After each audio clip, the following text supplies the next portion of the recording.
Hello बच्चों, कैसे हैं आप सब। तो आज की वीडियो होने वाली है बहुत ही खास, क्योंकि आज हम करने जा रहे हैं पॉलीन्यूक्लियोटाइड फॉस्फोरिलेज।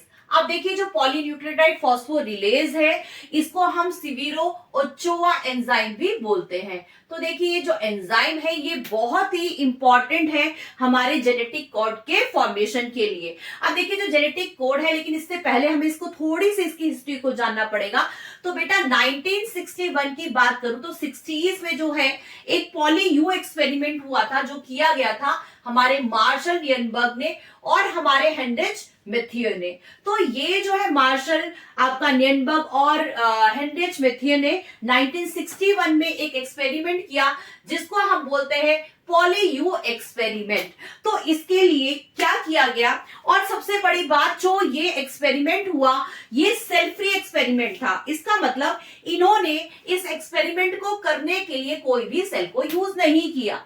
तो देखिए, बिना सेल को यूज किए आखिर इन्होंने प्रोटीन को सिंथेसाइज कैसे किया। तो पहले हम ये जानेंगे और फिर जानेंगे कि आखिर ये सिवीरो ओचोआ एंजाइम इतना इंपॉर्टेंट क्यों है। तो देखिए, यहां पर जो मैथ्यू साहब है, इन्होंने क्या किया, एस्चेरिचिया कोलाई, ठीक है, एस्चेरिचिया कोलाई जो कि एक बैक्टीरियल सेल है, यूनिऑर्गेनिक प्रोकैरियोटिक सेल है। तो इन्होंने क्या किया, जो हमारा एस्चेरिचिया कोलाई है, यानी ई कोलाई बोल सकते हैं इसको हम। तो ई कोलाई की सेल का पहले लाइसिस मतलब उसको रप्चर किया गया।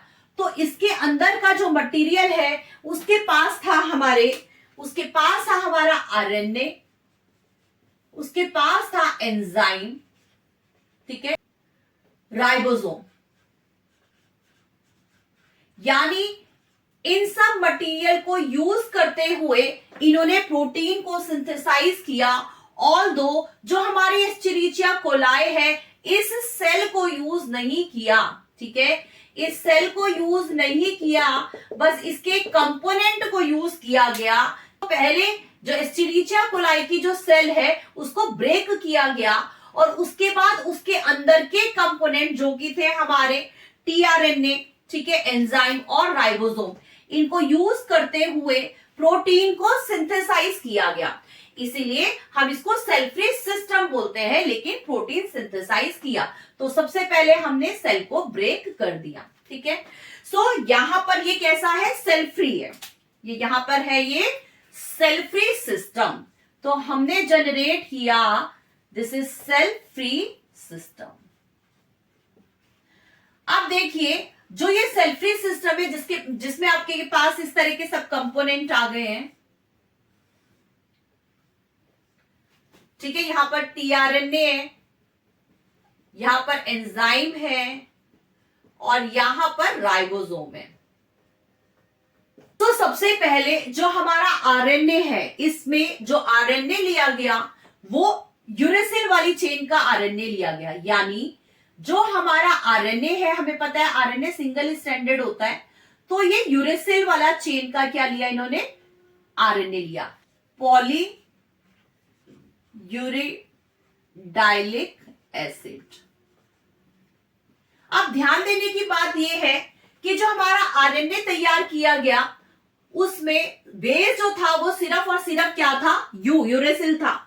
इसीलिए इसको हम पॉली यू एक्सपेरिमेंट भी बोलते हैं, क्योंकि जो हमारी चेन तैयार हुई आरएनए की, उसमें यूरेसिल ही लगा हुआ है बेस में। अब ये तो हमारी चेन तैयार हो गई हमारी आरएनए की, लेकिन हमें पता है कि जैसे हमारे पास 20 प्रोटीन प्रेजेंट होते हैं, तो इसका मतलब ये हुआ कि हमें अलग अलग एमिनो एसिड को क्या करना पड़ेगा, तैयार करना पड़ेगा, क्योंकि जो एमिनो एसिड होते हैं यही मिलकर जो है क्या बनाते हैं, प्रोटीन को सिंथेसाइज करते हैं, ठीक है।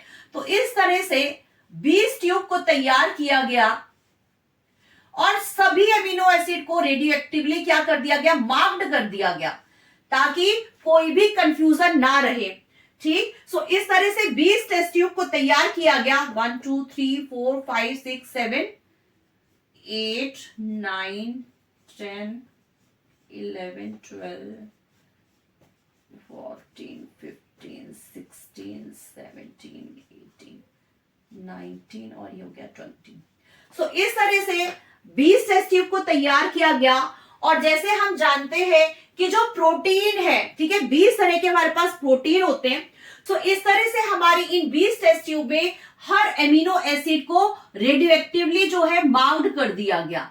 ये सारे एमिनो एसिड इसमें प्रेजेंट है, ठीक है, और इनको क्या कर दिया गया है, रेडियो एक्टिवली इनको मार्क्ड कर दिया गया है। ठीक, तो देखा क्या गया, जब हमारा पॉलीयूरिडाइलिक एसिड यानी पॉली आरएनए जो है इसके अंदर टेस्ट ट्यूब के अंदर हम डालते हैं, तो हम ये देखते हैं कि जो हमारा यूयूयू जो कोडोन है वो हमारा फिनाइल एलेनिन को कोड करता है। ठीक है, ये किसको कोड करता है, फिनाइल एलेनिन को। तो यहां पर इस टेस्ट ट्यूब में सपोज फिनाइल एलेनिन प्रेजेंट है जो कि ऑलरेडी रेडियोएक्टिवली मार्क्ड है। तो फिनाइल एलेनिन को कोड करता है हमारा पॉलीयूरिडाइलिक एसिड। सो तभी से ये फर्स्ट कोडोन है बेटा जो हमने सबसे पहले आइडेंटिफाई, हमने मतलब मैथ्यू साहब ने फर्स्ट टाइम जो है इसको आइडेंटिफाई किया कि यस ये जो ट्रिपल यू यानी जो ट्रिपलेट कोडोन है हमारा यूयूयू, ये किसको कोड करेगा, फिनाइल एलेनिन को कोड करता है। तो यूयूयू जो है ये कोड करता है आपके फिनाइल एलेनिन को। तो ये एक्सपेरिमेंट है आपका पॉली यू एक्सपेरिमेंट। सो इस तरह से मैथ्यू साहब ने देखा कि जो ट्रिपल यू यानी जो ट्रिपलेट कोडोन है यूयूयू, ये किसको, ये फिनाइल एलेनिन को कोड करता है। सो ये फर्स्ट हमारा कोडोन था और फर्स्ट टाइम आइडेंटिफाई किया गया मैथ्यू साहब ने कि जो ट्रिपलेट यू यानी जो 3 टाइम यू है, यूरेसिल जो है, ये फिनाइल एलेनिन को कोड करता है। तो बेटा जो हमारा जेनेटिक कोड का जो हमारा चार्ट है, तो फिनाइल एलेनिन जो है हमारा फर्स्ट जो है वो प्रोटीन है जो कि कोड की जाती है हमारे यूयूयू कोडोन से। तो यहां तक तो था ये मैथ्यू साहब का एक्सपेरिमेंट जिसको हम पॉली यू एक्सपेरिमेंट बोलते हैं। लेकिन इसके बाद ये प्रूव करना कि वाकई में जो कोडोन है वो ट्रिपलेट ही होते हैं, तो ये किया गया हमारे हरगोबिंद खुराना।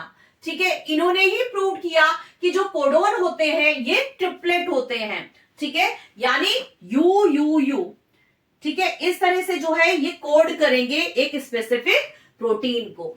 और अब हम ये जानेंगे कि आखिर पॉलीन्यूक्लियोटाइड फॉस्फोरिलेज इतना इंपॉर्टेंट क्यों है, आखिर इसको हम सिविरो ओचोआ एंजाइम क्यों बोलते हैं, ये बाकी एंजाइम से डिफरेंट कैसे है।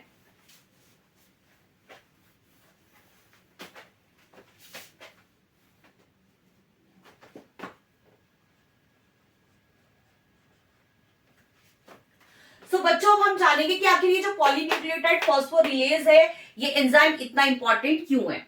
सबसे पहले तो ये टेम्पलेट फ्री यानी टेम्पलेट इंडिपेंडेंट है, इसको यानी टेम्पलेट की जरूरत है ही नहीं, है ना। अब देखो होता क्या है कि जो हमारी सेल है ना, ये अगर हमारी ये सेल है तो सेल में क्या प्रेजेंट है, सेल में न्यूक्लियस प्रेजेंट है ना, सेल में न्यूक्लियस प्रेजेंट है। अब देखो जो न्यूक्लियस है यहां पर डीएनए ने क्या बनाया, डीएनए ने एमआरएनए को बनाया। देखिए डीएनए ने एमआरएनए को बनाया और सारी की सारी इंफॉर्मेशन जो भी कोडिंग करनी थी कि भाई इस तरह की प्रोटीन जो है सिंथेसाइज करनी है, राइट। तो डीएनए ने सारी की सारी इंफॉर्मेशन जो है कोडिंग दे दी इसको, किसको, एमआरएनए को, कि एक स्पेसिफिक प्रोटीन बनाओ। देखो यानी इसमें डीएनए हेड है और एमआरएनए वो उसकी स्टूडेंट है। जिस तरह से आपकी टीचर आपको प्रोजेक्ट्स देती है कि आपको इस प्रोजेक्ट पर काम करना है, ये प्रोजेक्ट लेकर आना है, तो उसके बाद आपकी टीचर ने तो आपको एक सिर्फ टॉपिक दिया, ठीक है, बिल्कुल डीएनए की तरह से डीएनए यहाँ पर आपका टीचर है, आपकी टीचर ने आपको एक टॉपिक दिया, आप एमआरएनए, आप जो स्टूडेंट्स है वो सारे एमआरएनए जिनको काम क्या करना है, उन प्रोजेक्ट्स को बनाना है।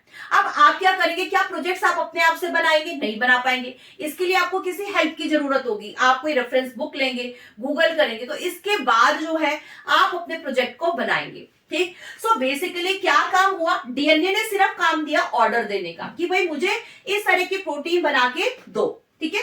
एमआरएनए आगे गए, उनकी आगे प्रोसेस होंगे, जिसके बाद वो प्रोटीन को सिंथेसाइज करेंगे। प्रोटीन बनाना बहुत इजी टास्क नहीं है, जिस तरह से प्रोजेक्ट बनाना इजी टास्क नहीं है, इसी तरह से प्रोटीन को बनाना भी बहुत इजी टास्क नहीं है। तो एमआरएनए ने क्या किया, प्रोटीन को सिंथेसाइज किया। तो उस टाइम पर जो हमारे एंजाइम्स आए, ठीक है, पॉलीन्यूक्लियोटाइड फॉस्फोरिलेज, जिसका दूसरा नाम क्या है, सिविरो ओचोआ एंजाइम भी बोलते हैं बेटा इसको। तो जो एंजाइम है अब क्या करता है, ये एंजाइम चेक करेगा, अरे ये क्या था, ये जो हमारा आरएनए है, ये तो फॉल्टी आरएनए है, इसके पास तो गड़बड़ है, इसके पास प्रॉपर कोडिंग नहीं हो रखी है। तो ऐसे कंडीशन में जो ये एंजाइम है बेटा, ये एंजाइम क्या करेगा, इस एंजाइम ने देखा कि ये तो कुछ गड़बड़ है, तो ये एंजाइम इसको यहां से ब्रेक कर देगा। क्यों? क्योंकि वो नहीं चाहता कि ये एग्जिस्ट करे, क्योंकि इसके पास इंफॉर्मेशन प्रॉपर नहीं है। ठीक है, तो यहां पर क्या हो गया, ब्रेकिंग हो गई, इसने हमारे आरएनए को क्या कर दिया, ब्रेक कर दिया। अब क्योंकि आरएनए ब्रेक हो गया तो वो प्रोटीन को अब सिंथेसाइज नहीं करेगा।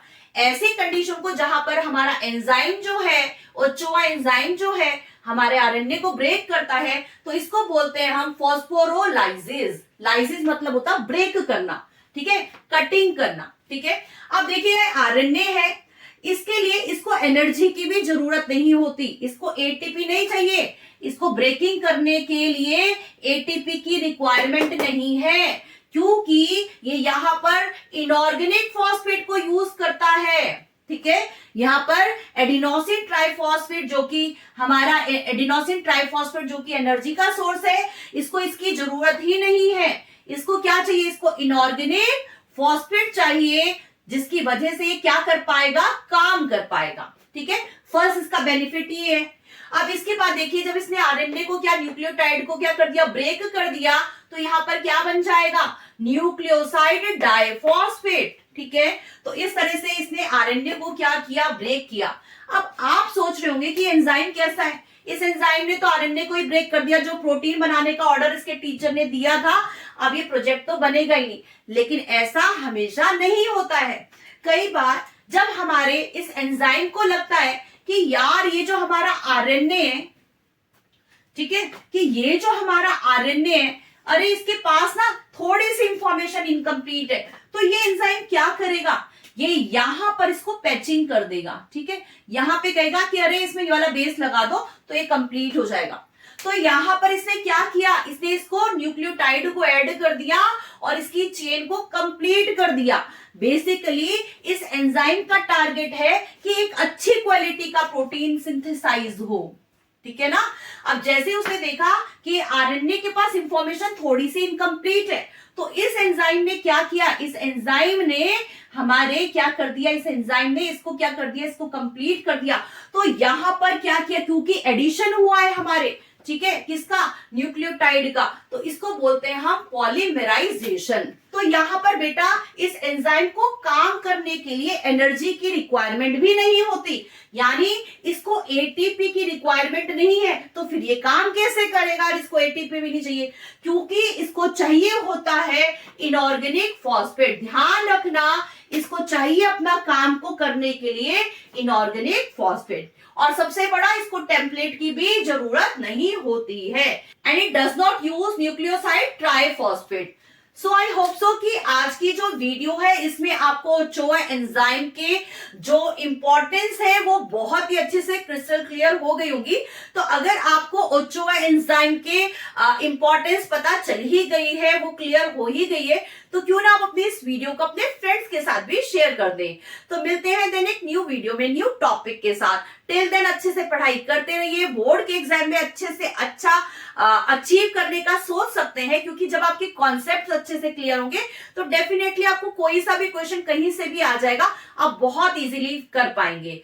तो wish you all the best, अच्छे से पढ़ाई करिए, मन लगा के पढ़ाई करिए, और कोई डाउट है तो आप मुझे कमेंट कर सकते हैं, डेफिनेटली मैं आपके लिए वीडियो बनाऊंगी। तो मिलते हैं देन एक न्यू वीडियो में। Till then stay safe, bye bye.